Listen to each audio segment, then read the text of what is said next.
Welcome back to 4 Geeks by Geeks, the place where geeks come to geek out. As always, I'm Poser, you guys, and this is the first Geek Out session 2026. How we doing? Happy New Year. I know we're nearly through the first month of January, but honestly, doesn't that track for the channel? Shows that in this brand new year, we've learned nothing, and nothing will change forever. No, I'm really excited. I have a really good feeling about this year.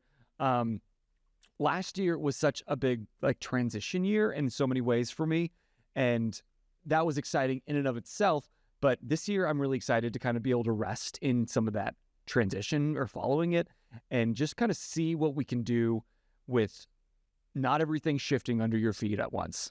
I know T has also been feeling that. He would love to have joined us tonight, but unfortunately, his life is still transitioning, but almost there. I'm going to let him share his exciting news if he wants to, but things are looking up, and we're really excited for T, my co-host, at this point in life. I'm really proud of him and all that he's done. But anyway, if this is your first Geek Out session, we do this each and every Monday night, except for the ones we don't.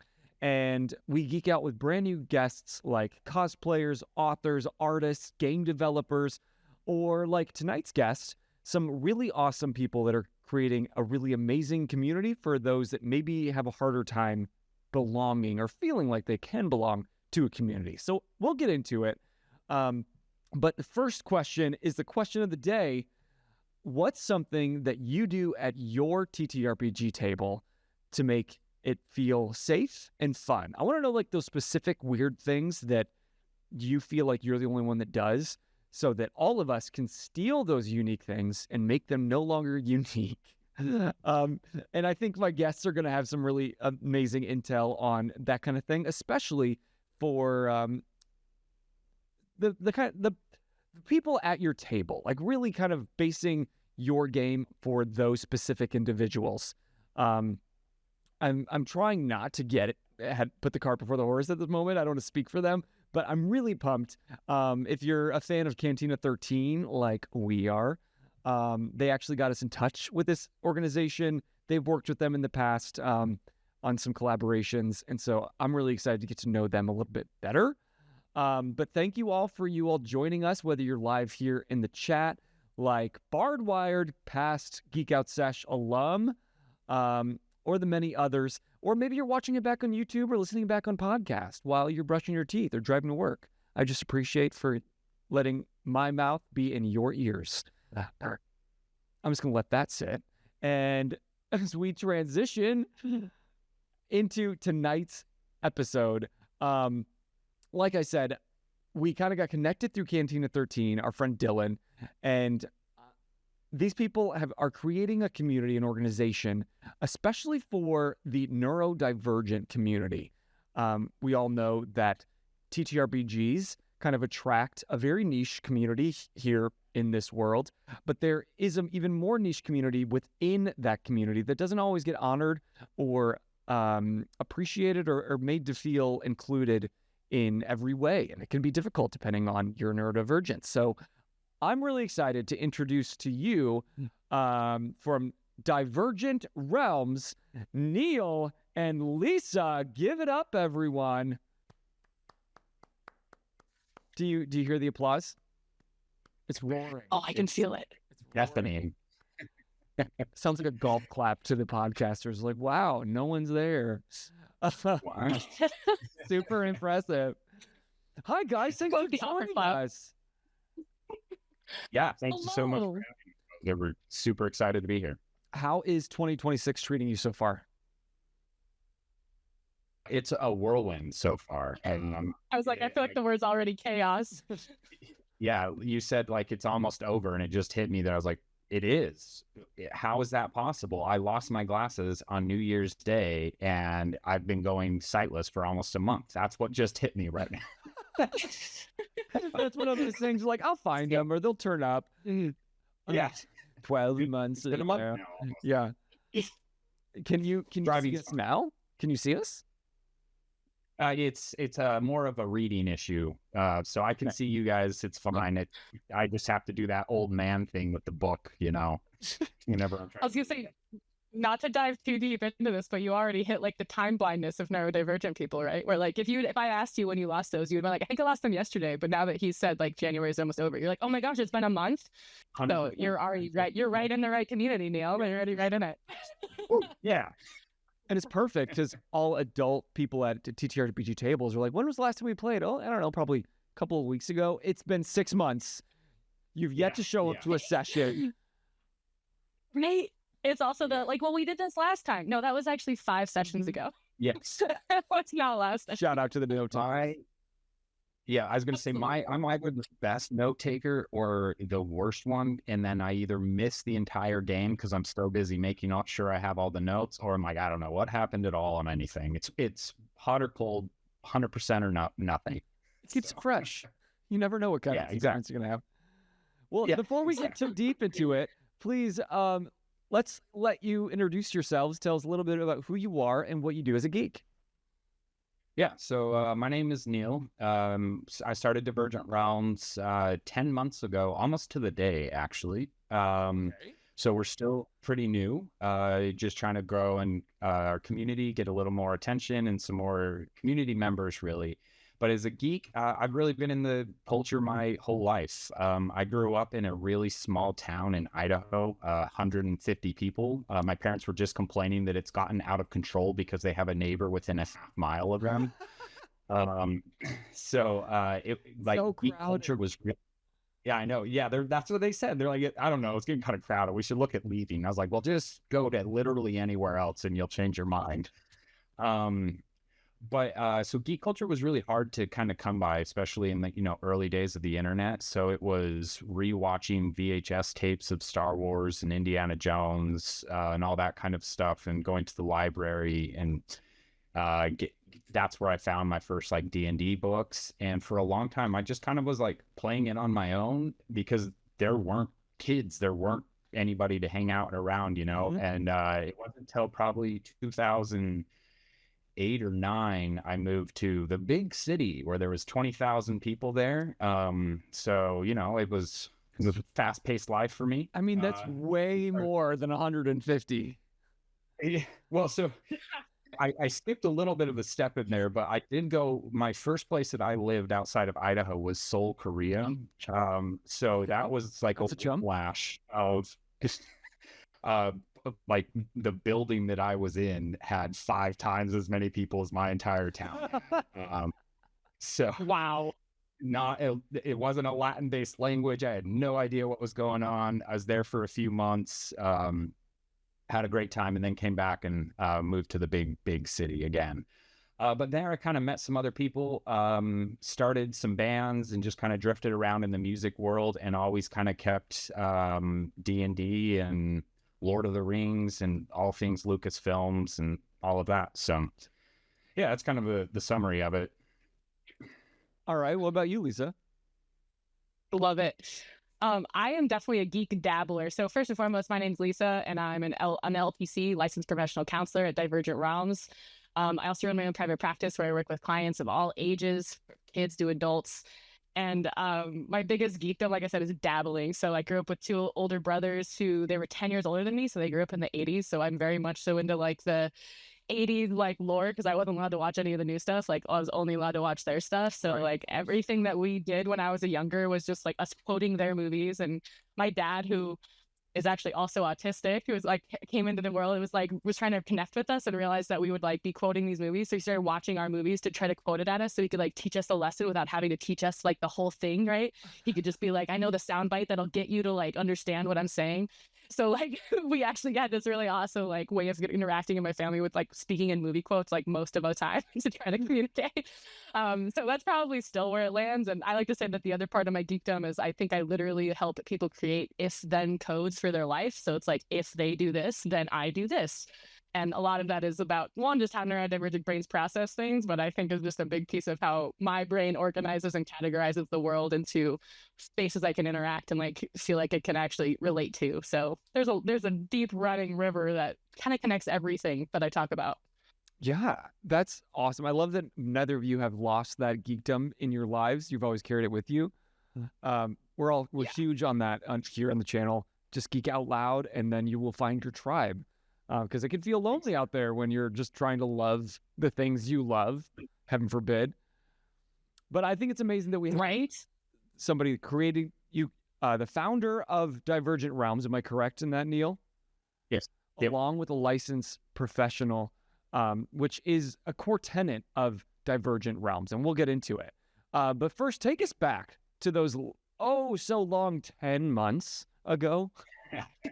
Now, are you sure it's 10 months or was it 10 years? I was gonna say, was it yesterday? No, so I know this because our email is through Proton mail service, and they just sent me an anniversary of 12 months, and I know that I did it, and I started that 2 months before.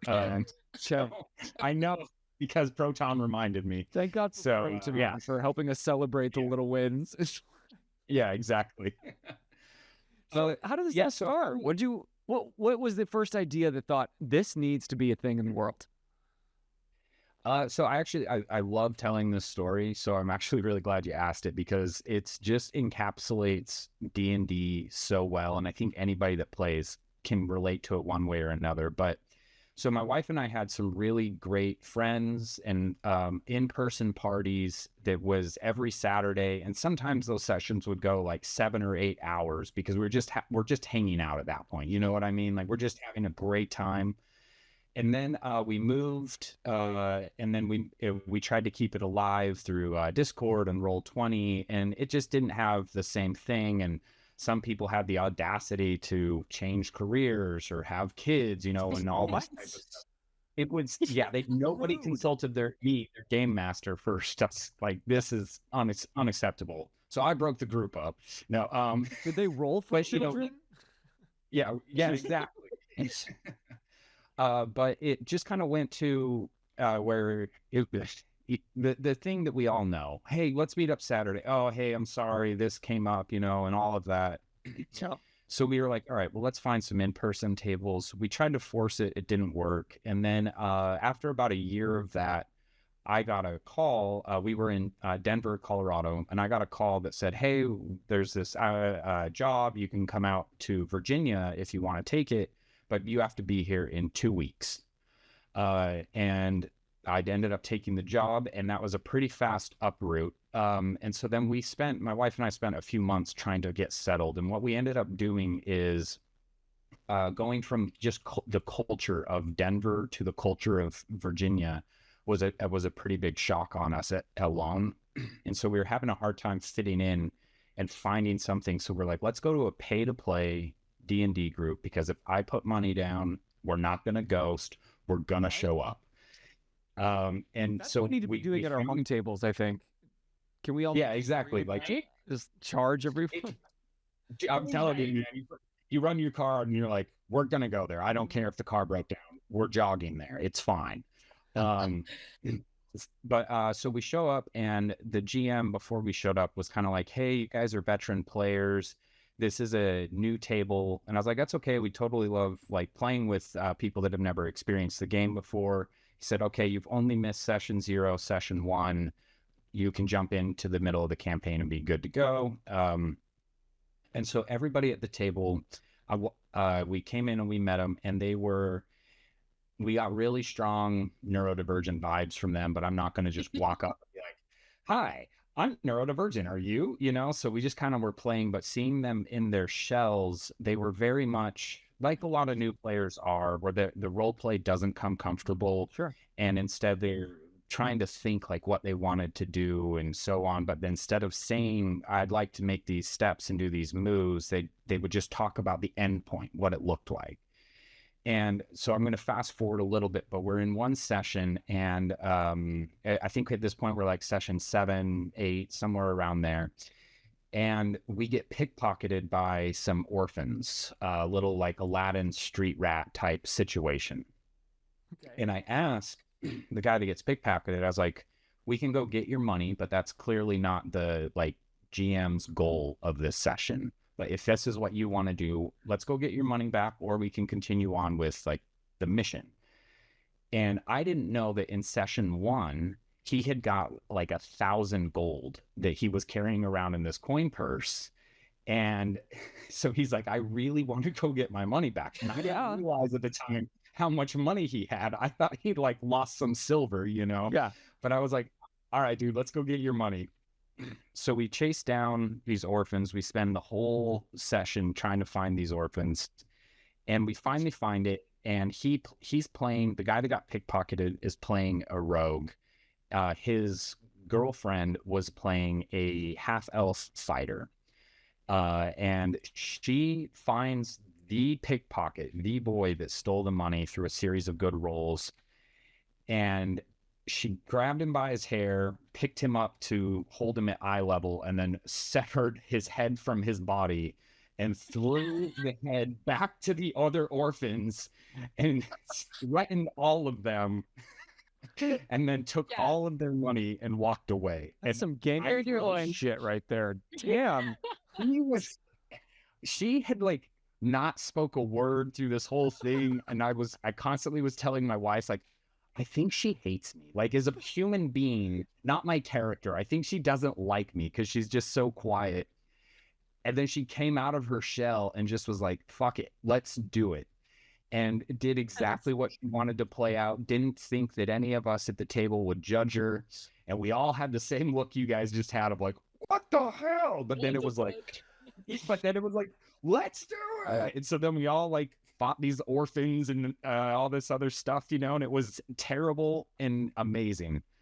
So then my wife and I, we were on a plane like 2 or 3 days later and just kind of reliving the story. Yeah. And talking, and we're like, how cool is it to see them come out of their shell, seeing it progressively happen, but then finally reach this point where she was just like, you know what? I feel safe with this group of people, and I have this thought that of something that I think will be funny, but it's off-colored and it's dark, but I don't think these people are going to judge me. And did it and had fun. And then the rest of that campaign, they were both hysterical, like over the top, because they saw that it was a safe place. And so we took a little while to talk about it and fast forward some time. And that's where Divergent Realms came of, where we want to be able to enable other people to have that feeling of safety and to be themselves. You too can behead orphans. No, I'm kidding. You too, behead an orphan. I mean, I did find that a little odd to be your slogan, and I didn't feel like it's just quote it right away. We'll warm people up to it. Yeah, thanks for giving me the chance to warm it up. You're welcome. I didn't want that on the internet out of my mouth, so he can dig his own grave. I think Lisa's reconnecting, but while she is, I think that's incredible. Like this, that it was born from a D&D game. It's not just something that you guys, I don't know, wanted to get on a soapbox or something about. You just decided like, yeah, this needs to exist. We're going to do it. So then what is Divergent Realms? Like if someone's like, what even is it? Yeah, you have a heart for this, but logistically, in real terms, what is it? Yeah, that has probably been one of our biggest hurdles to kind of identify it. And so what I've kind of narrowed it down to is a gaming community for neurodivergent individuals to feel safe and not have to mask. We kind of use like an unofficial slogan of masking is not required. In fact, we encourage you not to mask. So our Discord is a place where I guess let me back up. Community is the really important word. Is we for a long time kind of struggled on whether or not we were like a pay-to-play gaming service or how we wanted this to manage. And instead of leaning into the games, which we can go into later about the ways that we use those for like a therapeutic process. Yeah. But we are a community where Lisa is available to all of our subscribers, where they can get real professional support that isn't TTRPG related. We had one person who had anxiety, had anxiety in an airport. And so they spoke with Lisa about different grounding techniques so that they wouldn't freak out when they're like stuck in the TSA line, you know? And that's like an on-demand resource, but what Lisa is a human being with her own practice and 1,000 things going on. And what I love is we've seen the community grow is everybody flocks to it, to the point where sometimes I just get so annoyed with the notifications on my phone because people are like, oh, I've gone through this and this is the way that I respond to it. And I need help with this, or I get help by doing these things. So we have all of that that's available, but then also we have the nerd and the geek side, which is our professional game masters are there to help you if you're just like, hey, you know, I don't know, I just watched Game of Thrones and I really want to play this person. Can somebody help me make this character? You could book a session with a professional game master to do that if you wanted, or if you just want to sit and talk it out, then there's a bunch of nerds in there that are going to be like, oh, my time has finally come and I can help you do this really weird thing that nobody's ever asked before. And you mean in the Discord, that's where those kinds of conversations are happening? Yes. Okay. Yeah. All of that's inside of our Discord. And so we have our professional game masters in there to help all things TTRPG related. And then we have Lisa in there to help all things mental health. And that's why I say that we are a community before we're a gaming company, because it's a place where sometimes we have people who come in who, one of our game masters actually just came in a little while ago into the mental health channel and was just like, I'm having these overwhelmed feelings and so on and so forth. And I'm not asking for anything. I just need a place where I know that nobody's going to be upset with me for having what might be considered rude thoughts. And they got a bunch of, you know, like virtual hugs and hearts and so on and so forth. And then they went about their day. And as far as I know, it was a great rest of their day. They just had to get it off their chest. Yeah. And then the other part to us is the gaming side, but I'll pause there. And Lisa, is there anything else I missed on there that you want to add on the community side? The community was a great thing. I was just going to reiterate that how much of our experience is just okaying the way neurodivergent people interact. So much of the world is based on the neurotypical script of like, this is how dynamics go, and these are the social rules that we have to follow. And if you don't, you're weird or othered. And so most of what we create is just a space where it's both to unmask, but also to like try on a new mask and in a safe space where you're going to be met with understanding and acceptance. And of course, clear boundaries, but that all comes in with like what they sign up for to be in this community. Yes, I want to be in a space where we have clear expectations and that people assume positive regard unless otherwise stated. You know what I mean? Yeah. Now, are these, like, it sounds like, do you get free gaming community and advice, free health care, like mental health care? Is this just so yes and yes. Well, I mean, Neil can talk about the subscription service of things, but I was going to draw more boundaries as I would in our community space. I'm not like your personal therapist when you log on here, but I come with an expertise. I think of it like having a social media therapist that you follow who's like, you know, they're not your therapist, but you know, they're giving you professional advice that like would actually help. And then there's the added interaction of like, you can actually interact with me, but I have it in the forum. So like it has to be in the community space. It's not like we're doing a one-on-one session now. It's, hey, if you want to ask this session and we can all as a community learn from this, like ask your question. But again, there's no expectation of privacy and there's no like professional mental health. Like I'm not your licensed therapist. Also, there's like a restriction there with my license in general of like, I can only do it within states I'm licensed in. Exactly. So I try to be very clear about like, yes, I'm a professional resource. No, I am not your counselor. You know what I mean? Okay. No, those are really interesting boundaries that you had the forethought and, you know, legal forethought to think of ahead of time. Okay. But it's like we're all going to go online and scroll TikTok and get advice, whether we do it intentionally or not intentionally. And so this is a step above knowing that at least if you're scrolling through the Discord and getting advice, it's from a licensed professional and someone who shares the love of TTRPGs and cares about the community staying sane and healthy. Yeah. One of the things when we were first kicking off and so Lisa and I had known each other for years. So then after my wife and I were talking about it, Lisa's the first person that we contacted about this. And then she really helped it kind of grow and the concept of what this would look like before we ever put pen to paper, so to speak. And one of the first things I asked Lisa was, are you okay attaching your license number to this?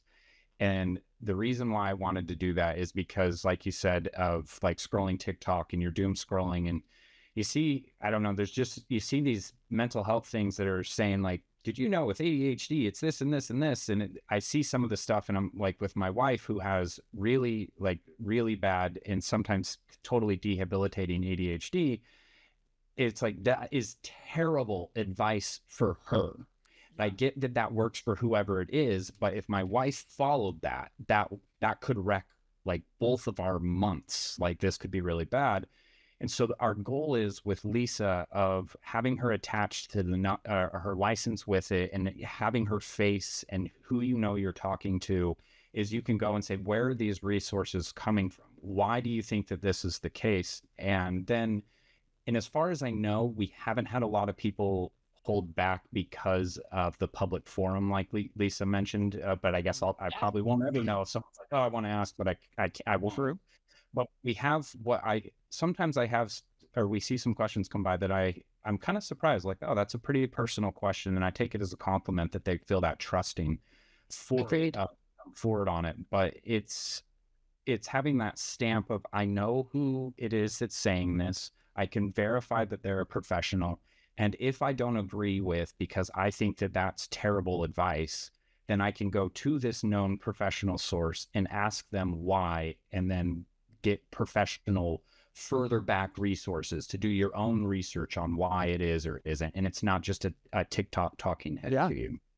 And No, that's such a great model. I wish that every Discord forum had somebody like Lisa guaranteed in the chat. I think we'd all feel a lot more safe and healthy knowing that it was at least imbued and part of the recipe baked in. Right. It's at least stated that's a goal. Yeah. You know? So I love this idea of just creating the community that's safe for neurodivergent people, and then be equipped with actual knowledge, both on the GM side and the mental health side. Yeah, we're really proud of how it's taking off. And to be honest, though, like with the model, it was a lot of like really concern of how well will this hold? How much are people going to take advantage of us? Yeah. And what we've been really lucky with is everybody that has come in has been, and I mean this in like the biggest compliment ever, is like the most bleeding heart.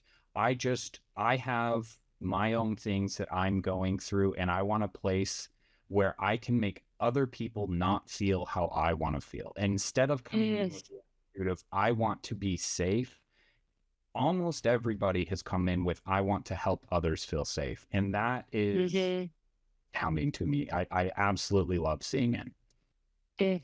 It just goes back to what we talked about, is like Geek Out Loud and you'll find your tribe. Like, you create the space, and then those that want to be there to help will be drawn to it, like moth to a flame. Go ahead, Lisa. I don't remember what I was going to say now. Come back to me. Oh, I'm sorry. Yeah, no, that's okay. Oh, wait, no, I do. I was going to say, it's more of like, there's always that saying of like, if you build it, they will come. Yeah. And we had the opposite here. It was like, we already knew where everyone was at, so we started building right there. Yeah. Because like all of us people in this space, I shouldn't generalize like that, but I would be hard pressed to find someone in the TTRPG world who's not neurodivergent. Like, let's go. But I also like, this is where we gravitate towards. Like, there's a reason that we are all here. And then again, like I said, if we can make it explicit, like, we're not masking the way we mask in the rest of the world. Like, this is a deliberate space where we're getting together to be able to unmask, like I said, or feel safe to mask in a different way than you would in your normal life. So again, there's just a lot of like embracing who we actually are in this and being deliberate about it. I do share with people that a lot of the biggest pushback I get, that I would, both from like individual clients as well as like groups of people, is the biggest pushback I get is actually from neurodivergent people who believe they're neurotypical. So like if like they fight so hard when I say things about like ways that it could go, or was like it could be more comfortable, and like they don't want to admit that would actually help them, because then they'd have to admit that they're part of a community that feels othered. And so they end up pushing back harder, like, no, that's absolutely not what I need, and everyone should be fine doing it this way. And then we end up stuck, even though they're also neurodivergent. So again, there's like this battle that I wage of like, it's not just neurotypical versus neurodivergent, it's the acceptance of being able to be neurodivergent and be seen in that way, you know? And that was my question before you even brought it up, was how many people have joined this community like thinking that they want to help, as a neurotypical person and realizing, Oh my I'm gosh. neurodivergent too. Oh my gosh. Yes. Quite a few. I think probably the most common thing that we get of people coming to is saying, hey, I'm suspicious that I am insert flavor of neurodivergence, but never had a diagnosis. And then the second most common one is, and I always kind of like smile to myself because it's like, my brother is autistic, or my brother is insert whatever. I'm completely neurotypical though, and I want to learn how to support them. And it's like, You hear me already laugh. You're here for your brother. I love it so much, and I hope that maybe you can learn something for you too. Yeah. But it's pretty common to have a lot of people come in like that. I like I said, I think the second most one is behind. I don't have a diagnosis, but I'm pretty sure I am. I took a BuzzFeed and I'm ADHD. Perfect. And that's the official one, right? Like that's what schools are using, and then that's how they're getting their funding. right. Beautiful. Yeah, exactly. And it's so interesting because there are so many of us who are undiagnosed for so long. Like I'm a counselor. I became a counselor before I realized I was neurodivergent. So like I grew up my whole life thinking I was the neurotypical. I'm the normal one. I'm able to do all of these things. Look at me socialize. Look at me make eye contact. Like look at all the things I can do until I burn the fuck out. And so then we get to that point where we're getting to, again, being able to acknowledge, and this is also like the welcoming part of like, whether you have a diagnosis or not, we do not care. I was 33 before I ever had a diagnosis, other than just you're anxious and depressed. But for me, I knew that there was more to it than just that. That was how it was showing up. That was a symptom they were seeing, but it wasn't where it started. So for us to be able to like, hey, you don't need a label, you don't need a diagnosis, you just need to know yourself. And that's a big piece of what I do. It's even in my trainings with the game masters, I refer to it as rainbow brains. Like we are all our own unique color of brains. And I don't look at the rainbow and go like, man, that color should be blue because blue is the best color. Why aren't all these just blue? Right? Like I embrace all of the different colors for all of the different things that they can bring. And I try to do that in the same space with our brains of the types of people who show up. I'm not trying to make you behave a certain way. I'm trying to understand the color your body actually wants to resonate at.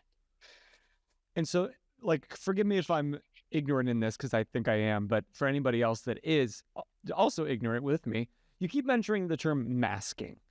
Like, we all understand what it is to put on a mask, but in this neurotypical, neurodivergent conversation, like, what is that and why is that important to this topic? So I'll let you take that, and then I'll kind of like an example of it, a personal example, but I'll let you do the first. Sure. In my opinion, in like my counseling world, masking truly is the fawn response of fight, flight, freeze, and fawn. So I say all four of these. Most people know fight, flight, but they're actually, these four monikers of fight, flight, freeze, and fawn.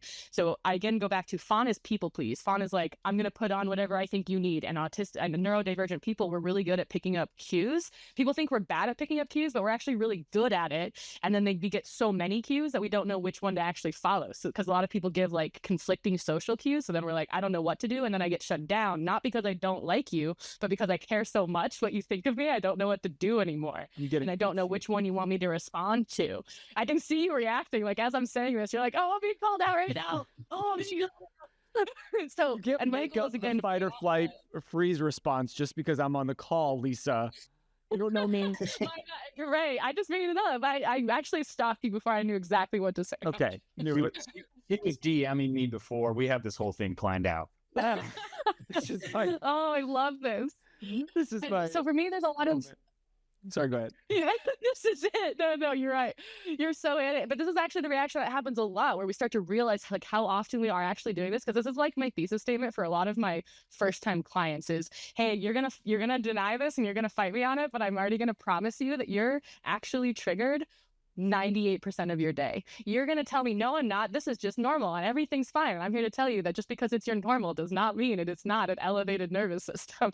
So I come back to masking is actually a sign that I'm trying to keep the peace in some way. And which actually, if you track it all the way back, means I feel like there's a threat if I don't. I will be othered. You're going to think I'm stupid. You're going to reject me.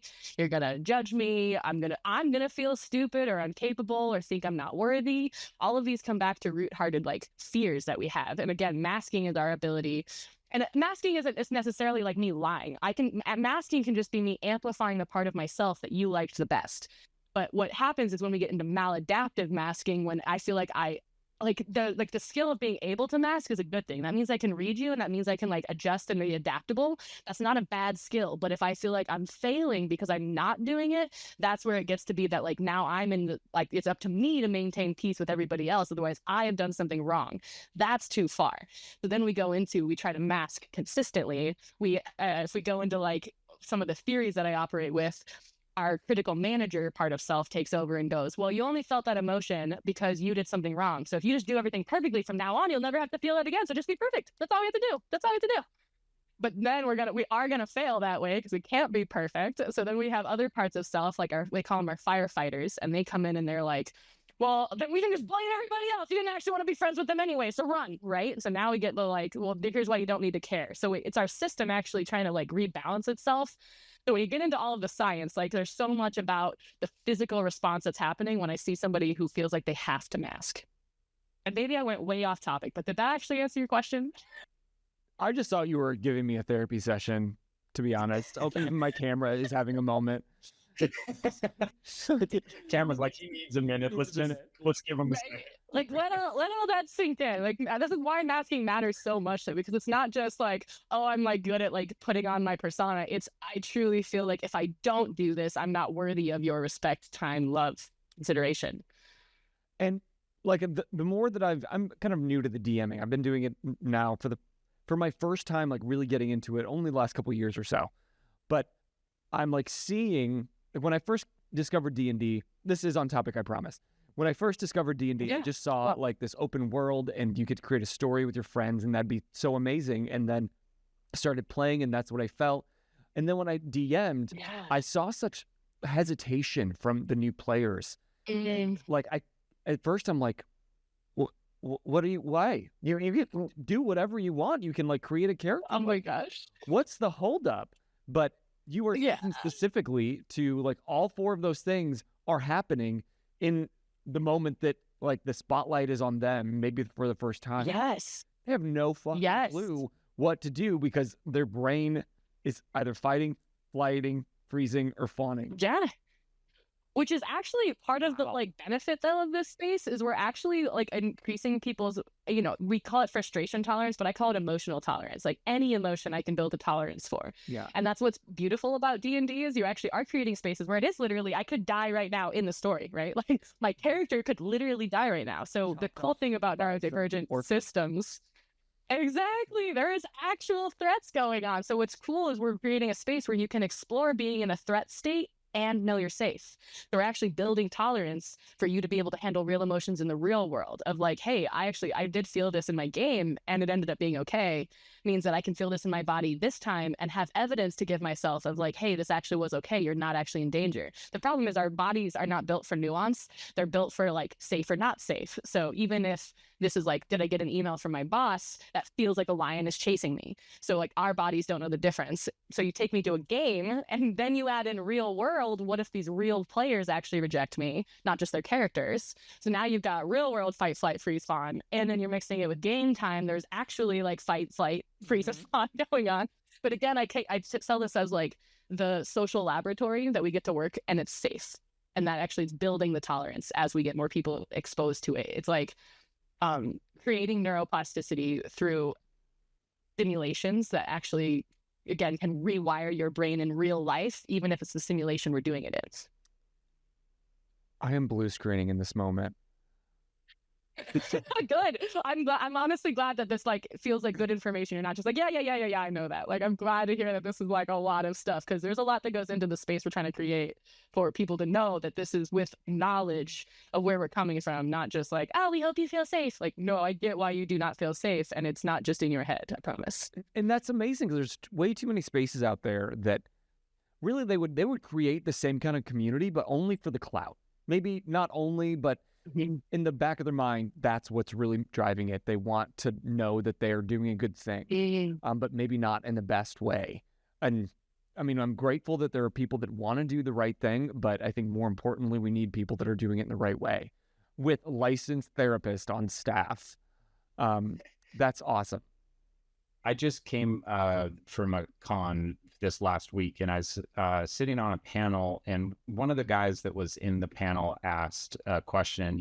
This guy, like, I'm pretty sure was just with Gary Gygax in his basement, like when he was making it, and his question was really insightful, and it actually kind of like made me stop and think for a few hours after the panel. But he kind of was saying, like, is D&D becomes more popular, and to go with what you were saying about like wanting the clout, is we see so many people come in that want to be Matt Mercer, that want to be Brennan Lee Mulligan, and then we have other people that have been in the community for so long that they kind of start to feel a little gatekeepy, because for lack of a better term, like, I was the nerd. I was the one that got picked on. And now the cool kids are coming in. And then, like all of a sudden now it's not everybody wants to be the quarterback. Everybody wants to be the dungeon master. And as that switch comes in, the way that it's kind of like handled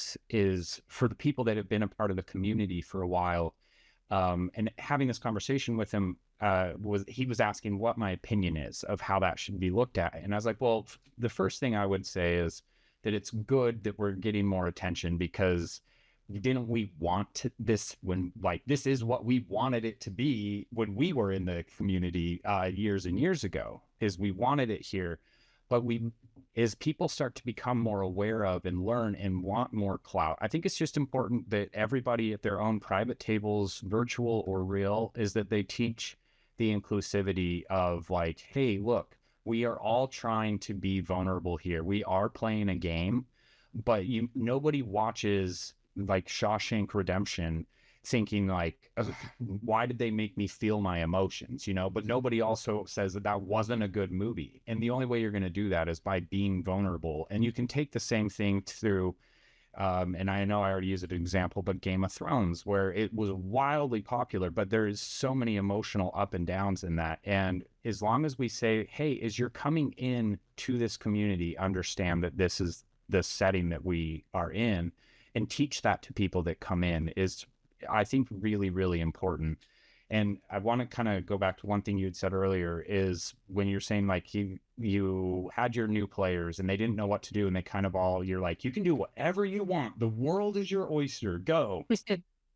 One of the things that we work with our game masters, that Lisa kind of like teaches them the fight, freeze, fawn moment, not flan. But can that be an option? Can I do that one? Yeah, we just totally bring flan. I want to say, like, in all of our games we have flan, but then somebody's going to come to me and be like, where is my flan? But is kind of like strip away the need of all four of those, and instead just say like, okay, this is the situation you're in. You're in the awkward tavern and you need to meet somebody. And they're like, well, there's a million people in here. Is working with them of saying like, okay, well, why don't you go talk to the woman behind the desk? She might be able to tell you where a job board is at, and kind of giving them enough little bit direction. So now they know, okay, I should go speak to this person that's behind the desk and see how they go, and like flounder or so on from there. And then kind of slowly start to add in, the fight, flight, or freeze, or whichever one. Add those in and let them start to make the decisions, but without just throwing them in the world. And then it's like one of our game masters says, when you say the world's our oyster, she goes, and I don't like oysters. So if you've got like, the world's your oyster and I don't like this, I'm not doing this, it's not very helpful. So we kind of like try to help guide through. And that's one of the things that all of our game masters, that at least helps them work with, is guiding those steps in. So it's not overwhelming when you all of a sudden, because if you're so used to wearing your Halloween mask and then you show up to a place that says, take your Halloween mask off and be yourself, now it's terrifying. And so we do that. If we need to, we do that in smaller little steps. I also like to use this. I teach the game masters, and I use it in my professional practice to deal with anxiety in general, but I call it the dark forest analogy. And I think it's just super helpful and apropos of what we're talking about here, of addressing people's fears without minimizing them, but without making them the sole focus of what we're talking about either. And I call it the dark forest, and it's actually why I have this tapestry on my ceiling here. So like, love that. if you and I are walking, appreciate you. It's like if we're all walking towards this big dark forest and you say to me, hey, I'm scared to go in there. And if I go, hey, it's fine, just go, let's go. You're actually more scared now because you actually asked for help and got denied. And now you can't ask for help again because you already got told no. And you still don't know how to keep yourself safe. And you now think I don't understand how to keep you safe either. There's a lot more fear I just added on by dismissing your fear instead of if I can be the good guide who, when you tell me, hey, I'm scared to go in there. And instead I go, oh my gosh, you're right. Here's your backpack. It's got a walkie-talkie and a flashlight and map. And we've got layers and we've got shelter if we need it and a first aid kit and water. Like now I've told you there are actually things in there that could go wrong, but we have the tools to be able to handle them. But this is different because a lot of times for neurodivergent people, we get the first response of like, you're fine, just go, right? Which is a lot of times we're socializing. What if they don't like me? They don't love you, just go. That does not help me understand how to actually socialize. That just makes me feel like I'm going to fail and then people are going to think I'm stupid. So like, if I can instead be like, oh my gosh, no, socializing is hard. What do you think is going to be hard, right? And now you say, hey, it's dark in there. And I go, hey, you're right, it is dark in there. Here's a flashlight. Do you know how to use this flashlight? It turns on here. Let's make sure it has batteries. You know how to use it? Okay, cool. Now you're ready to go in there, even though it's dark. But if I just tell you, like, it's not dark, I'm lying to you that it actually is dark in there, Yeah. but it doesn't mean we can't go in. So that's my key with like anxiety, like being able to address the validity of the things that are being brought up without saying, so that means we can't move. No, that means you're telling me what you need in order to like that's what we need to address for you to feel safe, hence fight, flight, freeze, fawn, right? Because you're telling me there's a freeze and I'm telling you there's something we can do to keep you safe. So for me, it's just about that, like I said, validation of like, you're not crazy for having that fear. And that doesn't mean it's off limits to us. We can build our skill to be able to go in there and increase our resources, because I don't want you to go into that forest naked. You really will get hurt if you go in naked. So again, it's not just like this forest is safe. It's actually fine. It's you do need to understand how to navigate this forest to be safe, but you can do it, right? That's different. So then my question is, and I'll come right back to you for this answer, Lisa, because I think I need Neil to set us up for it. But my question will be, how do you teach your GMs that mindset, but specifically about GMing? But before we get to that answer, Neil, we talked about the community side. Now talk to me about the gaming company side of Divergent Realms. Yeah, so our games, all of our game masters, they come through a training pipeline with Lisa after one of our senior game masters and me meets with them, and just kind of has a more condensed version of this conversation, to be honest, of like, this is who we are and these are our values, to make sure that those will be in line. What is more important to us when we're looking for a game master is somebody that is like, has a lot higher of an empathy or an emotional intelligence versus somebody who's like, well, I've been playing since 83 and I know every single rule to this and that. That is a lower priority to me. Sometimes, to be honest, it can be a deterrence. So after we have that conversation, then we send them over to Lisa. And then once Lisa kind of goes through the training, what a typical game looks like is we guarantee a minimum of 2 hours per session, and we try not to exceed 3, just because that's, in my opinion, from gaming, the sweet spot of a session typically. But they can be anything from, like, we have one client who their mom works with the game master of saying like, hey, my kid has this and this and is struggling with these points in school. So then our game master can go and talk to Lisa and say, okay, like, these are the points that I need to try and work with. And Lisa can help write that into the actual session. And it can be, you know, Cursive Strahd, or it can be a homebrew. It can be whatever it is, because these games just inherently by their nature are so customizable. And so we can go through and do that. Or if somebody says like, my therapist really wants me to work on insert thing, then we can work with the GM to write that in. Or what we have, and I originally, I should say, I thought that would be really what people wanted, is almost this like group therapy type session where everybody comes together and talks about these things and works and says, I'm working on rejection therapy and I'm working on staying on task, and we write a game that works towards it, and we do that. But what I have found people are more interested in the gaming side at large is a game where they can come and just be their weird self and not have to worry about anything.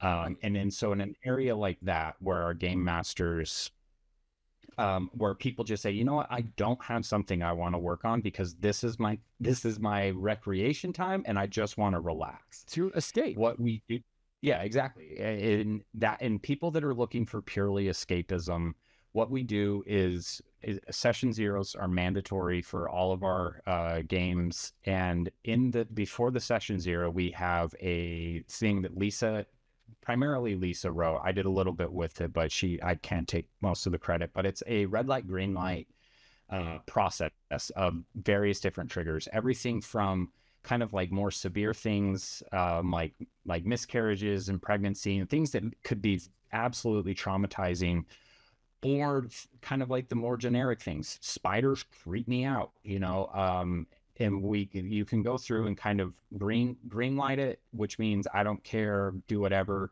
Yellow light is like, it can be in the world. You can tell me that I'm going through a forest with spiders, but please don't put me in a grave full of spiders. Or red light is, spiders, I'm not playing if they're spiders. So we kind of can go through all those different steps with it and just make sure that the game is safe so that everybody at the table can be their weird self in their escapism and not have to worry about anything. And so those are kind of the two different avenues we take. Is like a recap of it is, we will work with you if I've got this thing personally, socially, professionally, academically that I'm trying to work on. Help me write this into a game so I can practice it in a controlled environment. Whereas Lisa was saying earlier, where you and your character experience the 4 Fs, but it's in a controlled, safe area. Or this is my escapism, and I just want to be here to not be judged.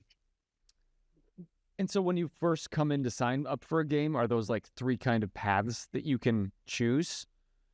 Or is it like a one-on-one interview and you kind of figure out where they want to be? Our game master will meet with everybody and kind of figure that out ahead of time. To be perfectly honest with you, we've been quite lucky where so far everybody that has come into our various we have different chats, like, hey, this one's to show pictures of your dog. This one's for mental health, and so on and so forth. And we've been pretty lucky so far where everybody's been very forthcoming of, this is what I'm hoping to get from a game, and so on and so forth. And then we'll pair them with a game master that we think would work the best. However, if they don't come and if they're not forthcoming with that, that's something that our GMs are going to suss out in session zero of, how can we make this game for you? Because we try really hard to also remember we are a pay-to-play service. Typically, our games are about $20 a session, Okay.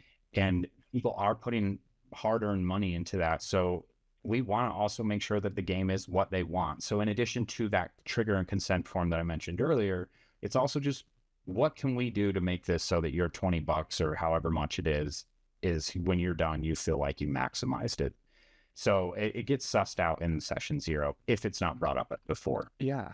I could imagine as a GM that, like, you must have really incredible GMs, because if you have so many people at the table and, for example, they all were wanting to kind of work on their own things that they had previously discussed with their therapists, and wanting to put that all into one game, that can be quite a knot to unravel.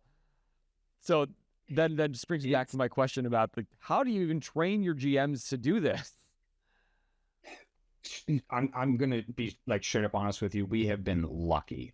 Everybody that we've brought in has been fantastic. And if we've got like somebody comes to us, sometimes I'm like, I'm going to pick on one of our senior game masters. His name's Frank. And if like somebody comes in and is like, oh, this is not the person for Frank. Frank could not handle this type of personality well. I'm going to send them over to another one of our game masters, Brandy. I'm going to send him over to Brandy because Brandy is really good at handling these type of situations. And so it's honestly just been really lucky that we've had game masters come to us that are able to hear and receive what's happening and work on the fly. And I think if honestly what we've started to hone down to, and if I like bottom lined it with one thing, is all of our game masters are very empathetic human beings, and that enables be able to kind of like flow work everything.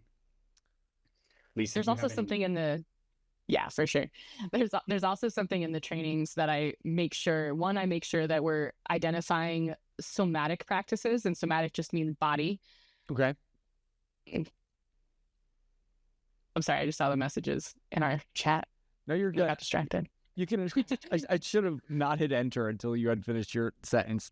I just wanted to know if you were having camera issues or if there was something that I could do on the back end. Your ADHD went what? Yeah, it was like that moved. Yeah, I do apologize. My internet had gone out for a second, but I think I have us connected to my other hotspot now, so it should be good now. But if you see me go out, tell me. But in these spaces with like the training of the game masters, one, I like to make sure that they have the framework. So I talked about the somatic practices and how fight, flight, freeze, fawn. If I teach them to identify it, so what we're like, I teach them to see, hey, if a player is having this worry, I teach them how to be that good guide of like, hey, that's a valid concern, and here's the tools that we would use to help you through that moment. So for me, it's very much so about, I call it the meta conversation. So I don't necessarily need to be able to help you with spiders specifically, but I need to help you be able to ground your body in order to even talk about spiders. So like before we even get to your topic, I can help you with the body processing of what that is. And so same thing, I teach the game masters in our trainings how to actually like ground people's bodies. So like even like there's bilateral stimulation, which is, here's the fun little puzzle I have people do, where you just put your thumb up on one side and your pointer finger on the other, and then you try and switch them. And it's actually way harder than it looks. But what we're doing here is we're actually grounding our nervous system. See, it's so much harder than you think it's going to be. Yeah, it is. You think it's just right? like a rhythm of it, but You watched me doing it while I was talking, but it's because I do this a lot while I'm talking. So, but this is what we're doing, is we're actually grounding our system in that moment. And what I'm doing is I'm actually pulling you back out of fight, flight, freeze, and fawn. If I can get you to engage your body in those moments, I can help your body actually physically soothe. So a lot of the things I do both in my practice and in the training is to connect the, what am I seeing? Hey, I'm noticing. Awareness is the first step. I'm noticing we're triggered. And then the second step is grounding the body. No matter what the issue is that we're heading towards, first I have to ground my body. So like if these are the skills that I have every game master.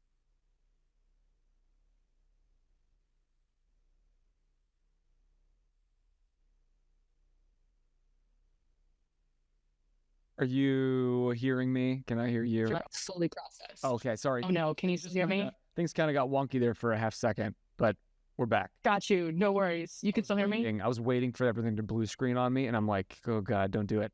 Now I can hear you. I just can't Don't do it. So I'm working on throwing a picture up so people can still see your lovely face. Oh, it's so weird. Oh, you're Can you back. see me now? Yes. Whatever Oh. happened on the internet, that just solved it. So, okay. That's why I had you covered, Lisa. I was doing it for you. Oh my God. You were gone. That's so weird because I could see my picture, like it was showing me I was still on camera, but it wasn't anyway. So it's glad. Thank you, Neil. Camera and not I got you. on fingers.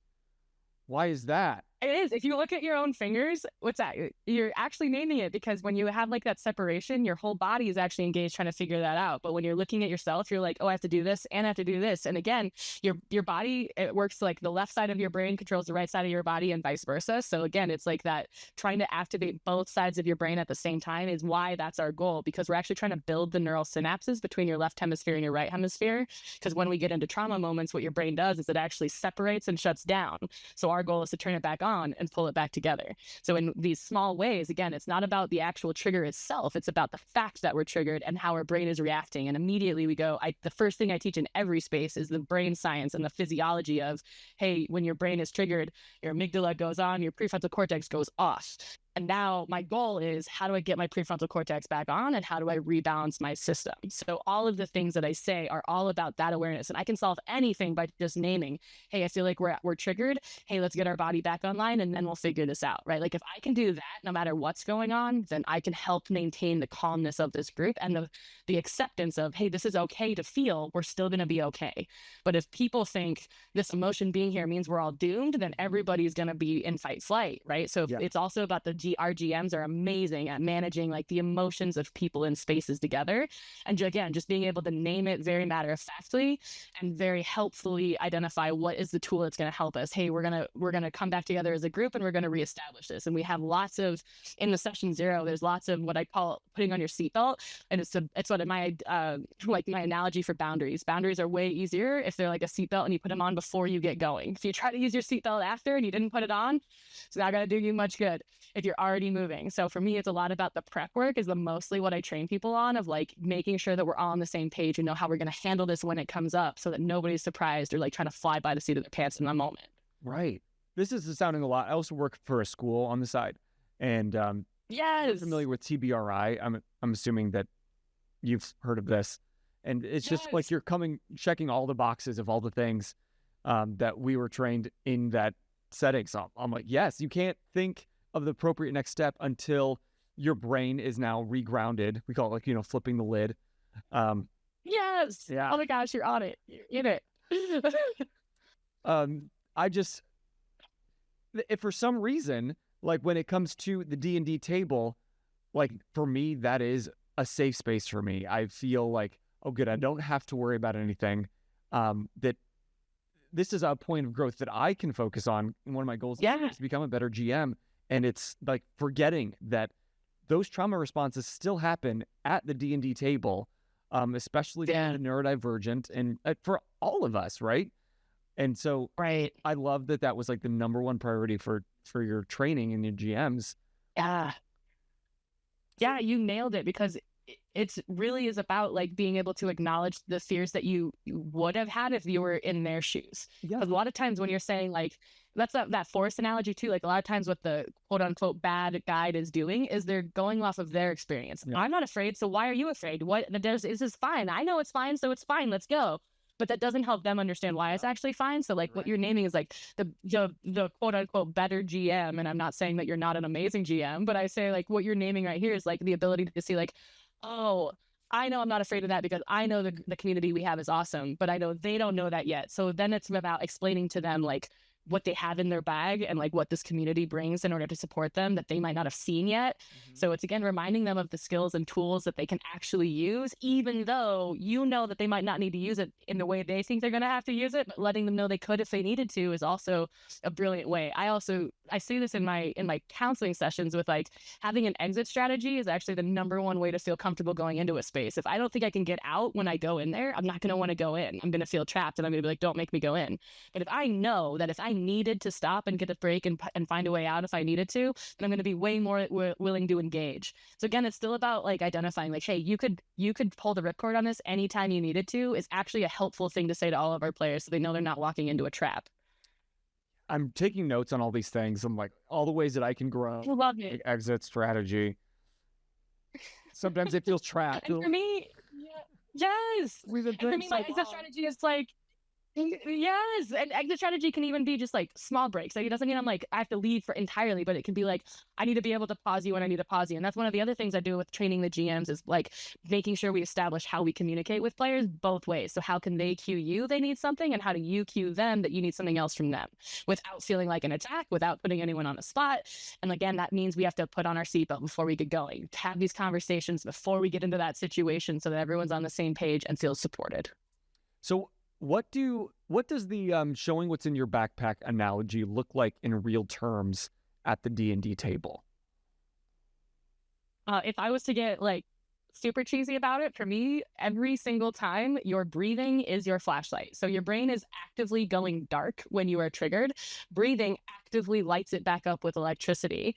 So you're actually trying to like literally bring a light back to your brain. So when you breathe, and I go with the flashlight doesn't mean it's not dark in the forest, but it means I can see what's going on around me. So it's the same thing with breathing. Breathing is my number one strategy of it doesn't change that I'm in a forest, but it made it so I could handle what's going on around me.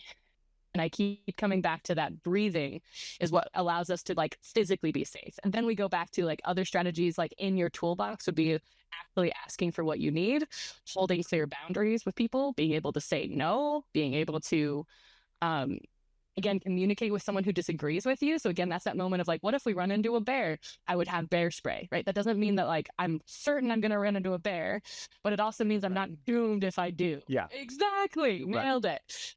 Thing like I know how to handle conflict if it happens is different than like if conflict happens I'm doomed, but I don't want conflict to happen. But at least if I feel ready, like I know I could say this, I know I could cue the game master, I know I could end the call, I know like once you have that bag, the strategy is ready. And I go back to like packing these things is also about like awareness. A lot of the skill is just planning.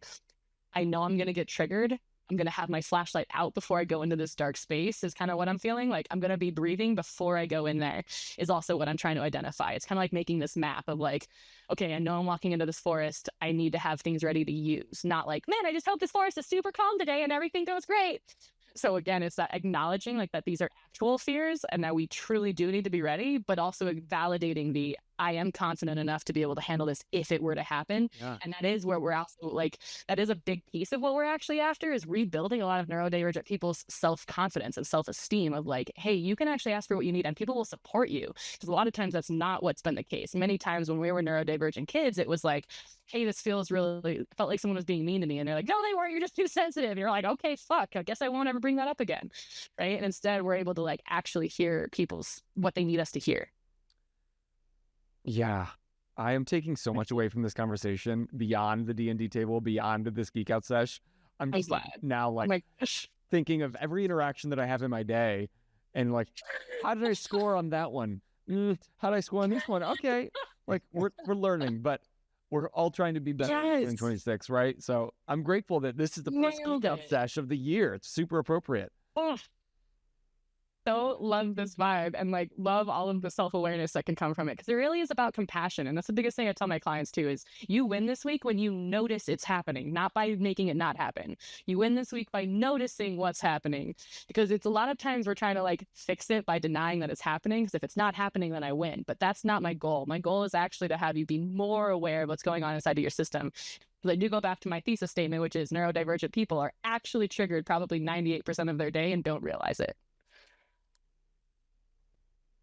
Is there a test I can take? Someone send me that BuzzFeed link. Neil, send me that BuzzFeed link. That's yeah, I got you. Absolutely. I will say I do have a checklist. So in addition to doing Divergent Realms, there's a website called neurosweetspot.com that I wrote, and it's about my experience as a neurodivergent human, and it offers a lot of checklists about, are you neurodivergent? And then it has one specifically for ADHD, which is autism and ADHD overlap.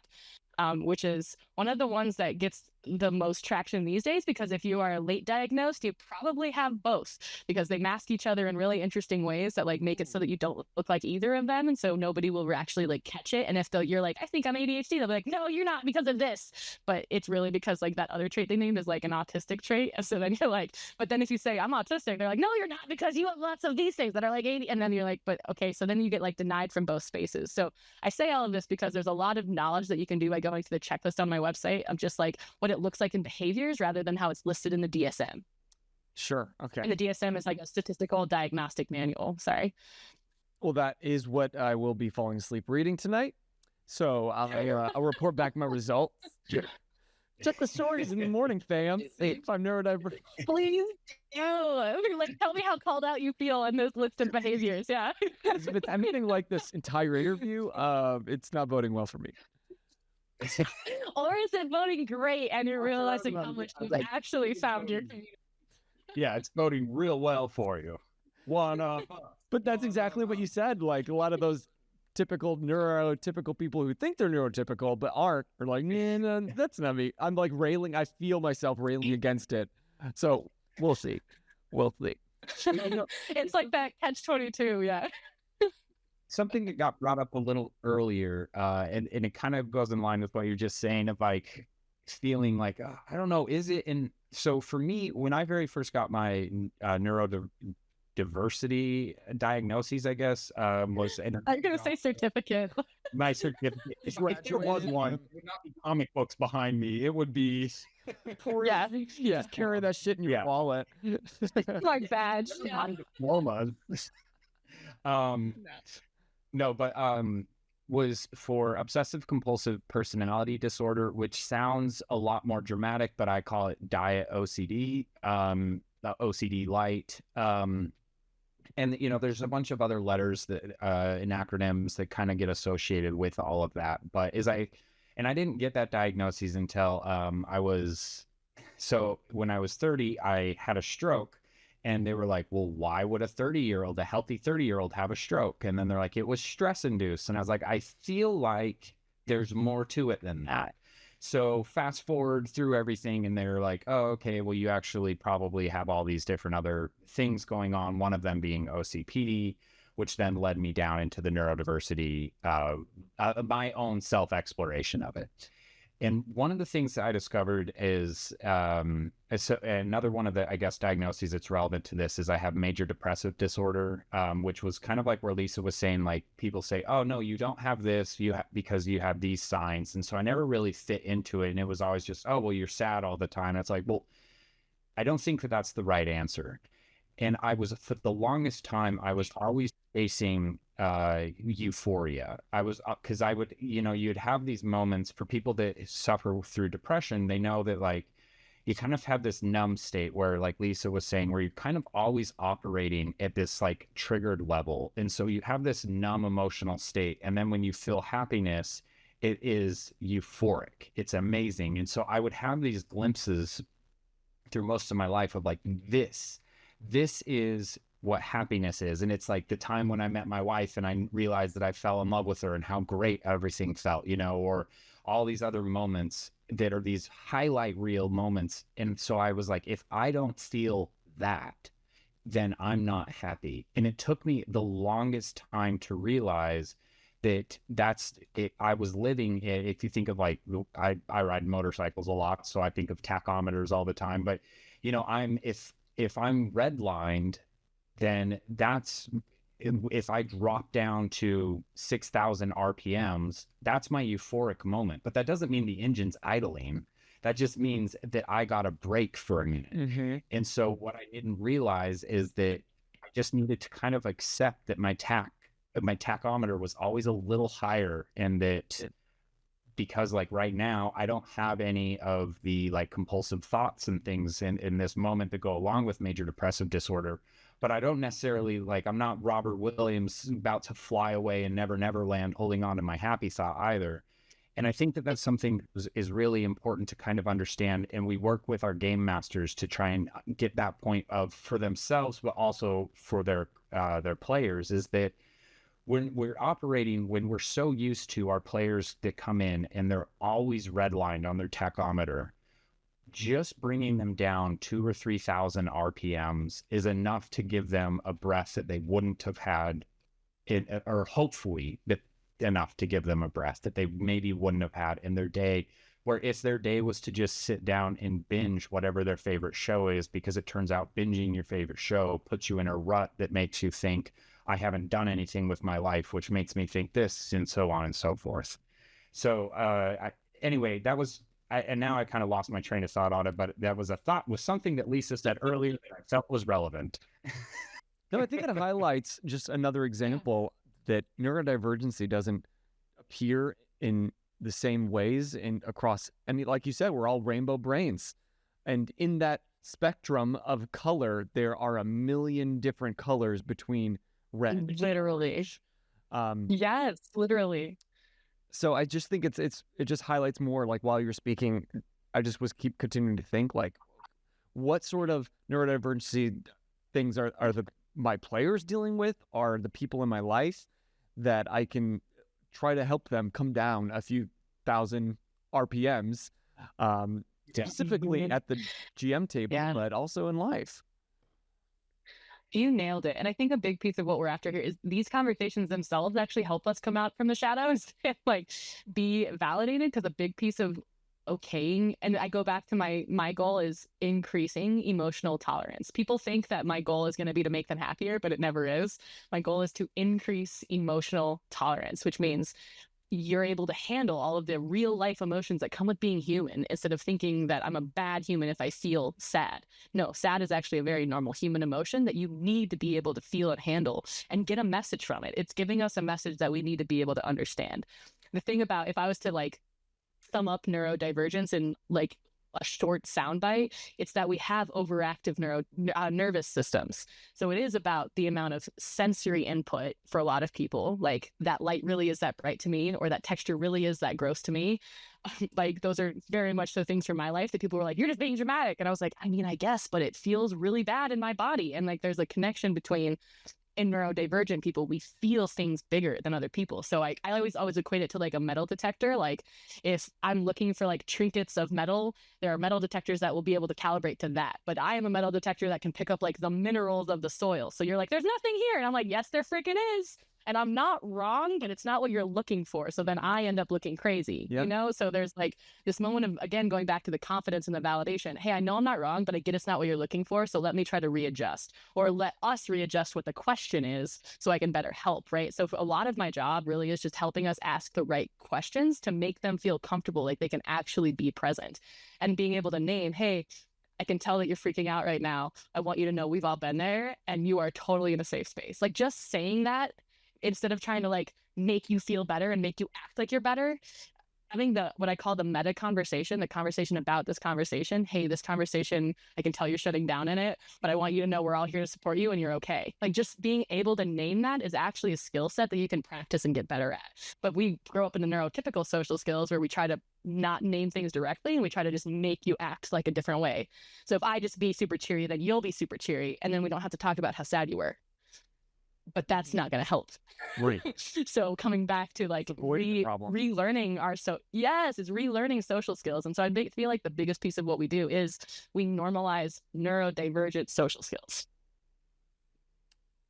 I didn't say that at the start. You could have avoided this whole conversation. No, I don't want to avoid any of it. I wanted every second of it, honestly. This has been so cool. But I'm curious on like, let's talk numbers. You started this 10 months ago.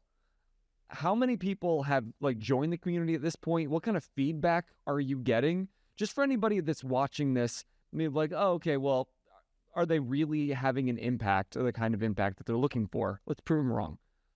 Well, so I think the first thing that's most important is that an impact on any one individual, we would consider a win. Our numbers are, I want to say right around 150 people in our community. Most of them are active in some game of one way or another. Maybe not like every Saturday in one, but most of them are pretty active. And then we've got a dozen or so game masters. And it's been a very, we've talked internally about, do we want to grow more? Do we want to start running heavier ad campaigns? My sister knows somebody who works in marketing, and I had a conversation with him, and he was like, we could do this and this, and we're going to like, and the numbers were so big. And I was like, I don't want that, because right now we're at, I think some people see our numbers and think, oh, well, Critical Role, I don't know how many is in their Discord, but I'm going to assume it's tens of thousands. Yeah. Yeah.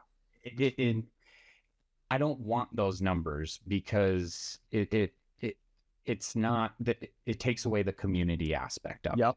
So, I was like, I'm terrified of when we get to those numbers, if they all have the same access, like that's a lot of things to like have as a growing space. But I also think that there's a time where we could get there if we have the structure we're building and the culture that it is.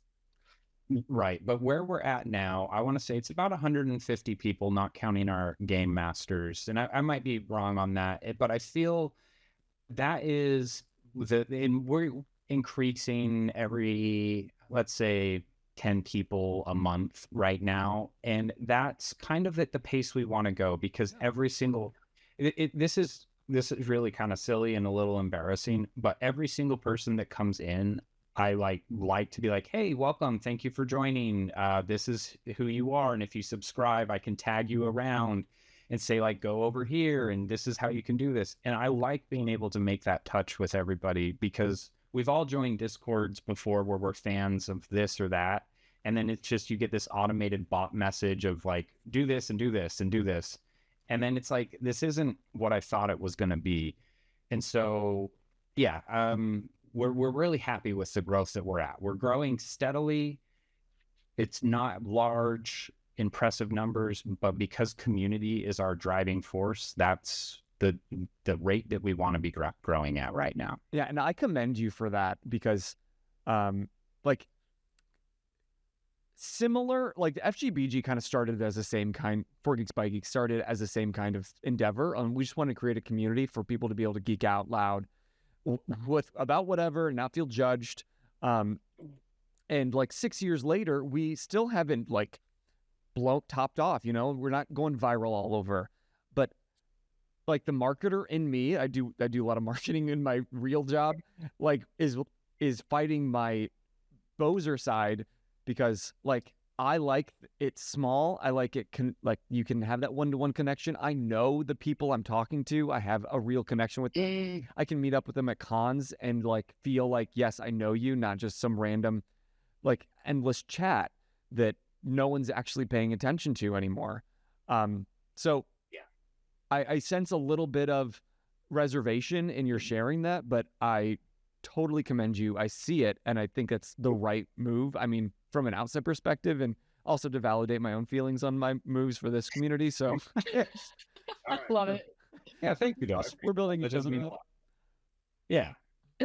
But again, that's where we got to have the actual authentic connection, not because we're just like, yeah, what do you want me to say about, you know, how do I get more followers? Yes. Like, what do I need to say to you? Instead, we're like, no, you know, followers aren't exactly our number one. It's making sure our space is safe, and then the people will come. And Yes. it's Yes, easy yes, yes. to say, like, if we just have one person, but there's somebody, and I won't really even go into the details of it, because if they hear it, I don't want to be like, wow, called me out. But there's somebody who was going through something, and they kind of messaged me a little bit about it, and we worked it out, and then we got them into a game with a game master who kind of worked with them. And then they messaged me later and were like, hey, this problem, like life had thrown some mud on their face. They're like, I was able to, you know, clean the proverbial mud, and I'm able to feel better. And thank you for just making this space where I could come home and relax. And that one thing like was like the high that I took for a long time of just from that one person, you know. And that's, so it is cliche and it is stupid, and like the angry nihilistic punk rock version of me is like, bro, you're disgusting, but it's a high that I run with. So we only have the last few minutes here.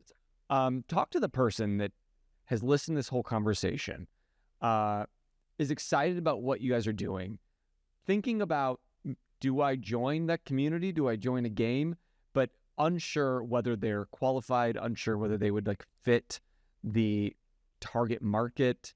Talk to that person. You absolutely fit. You absolutely belong. We have one real simple rule: don't be an asshole. And as long as everybody's obeying that rule, then you absolutely fit and belong. Come and join our community to get access to Lisa and all the other support. It is a minimum of $1 a month. There's always like every other tier. There's a bunch of other stuff that comes along, but we want to make mental health accessible to everybody. But we also do have overhead. We do live in a capitalistic hellscape, and the IRS does exist. So we do it at $1 a month. But if you don't have $1 a month, because times are hard, we do have a free area of the Discord where you can kind of just meet and vibe check everybody and put out like, hey, I'm free on Wednesday nights at 4 p.m. Is anybody else? And we'll put something together for you. Because we kind of see everybody that comes in kind of like a first date, you know, of like, let's just vibe and see if this is going to be a good fit for everybody. So come check us out. And if you think we're assholes, then we're not following our own rule, and tell us and then leave. We probably have a space specifically for your color of brain that we're missing. So like, it's not just that you will fit here. Like, we probably need you to actually round out like our community. Like, we want you here. If you're questioning it, you belong. I promise. Why do I talk, Lisa? Just handle everything. No, I need my buddies. No, I love the answers from both of you tonight. Like, they're very different, right? But like they are connecting with a different part, at least for me, a different part of my brain. This has been such a great conversation. Like, honestly, thank you guys, not only for coming on the show and hanging out with me for an hour and a half, but also doing all the work that you were doing on the other 23 hours of the day for the people that need this. And I think it's clear after this conversation, so many of us need it and probably don't even realize that we need it. And so you're doing good work. Preach. I'm so proud to have you on the show and do our small part. And amplifying that message so that more people can be drawn to you, because I really think they need it. We all need it. Thank you so much for having us. And Lisa, I'm going to speak for you, but we'll send you our little kind of slides that Lisa goes through on the training bit for the GMs. We'll send those over to you. And then if you're down, let's set up a one shot sometime. Yes. Yes. Hell yeah. Excellent. We'll see if we can get Dylan and the Cantina guys in or something like that. And I would run just a little chaos. Oh my gosh. Crossover episode. Let's do it. I'm going to get spanked after this through my DMs from Dylan. He's like, wow, see, look, even they want us to collaborate. And I owe him some footage so that he can finish some collaborations that he's been driving for the last 2-3 years. It's coming. Welcome to being neurodivergent. Yellow's going to be rolling his eyes with both of us, man. We played a game with them a little while ago, and then we got one in a couple weeks with them, and he's going to be like, stop volunteering me for things. But he likes us, right? It's all with love. It's all with love. It's all with love. And Dylan, if you don't want to play, we'll do it without you. With or without you. Well, guys, if you've enjoyed it tonight, and I'm talking to you at home, if you've enjoyed tonight, then please hit the command Divergent, or I've been kind of spamming the chat all night. You visit the link at www.divergentrealms.com, and that will be the great place to kind of launch. You can subscribe. You can find the community. You can get locked in a game. Just learn more about what they've been doing, because these are only two of the faces behind Divergent Realms. There's several others, and your bios are set up as Magic the Gathering cards, so love it. Thank you. We should right in the geek world. Yeah, Join us. I felt this scene. And come back to more Geek Out Sessions. We've got plenty more going on throughout the year. We do this every Monday, except for the ones we don't. But we've got some more coming up this month, in fact, and I'm really excited about it. Several guests that we met at Mysticon are going to be making their appearance back here on the show.